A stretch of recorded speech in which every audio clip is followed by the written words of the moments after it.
Hello friends, I recently saw the same car which was hit in this spot. So what happened to the car?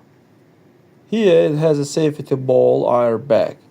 It full opened.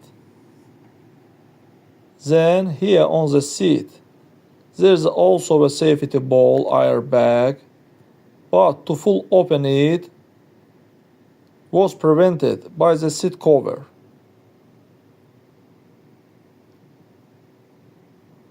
The safety ball opened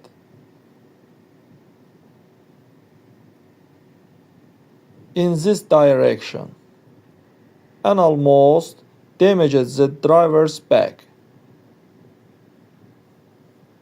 And now friends, write in the comment, what do you think about seat covers? Is it worth buying them?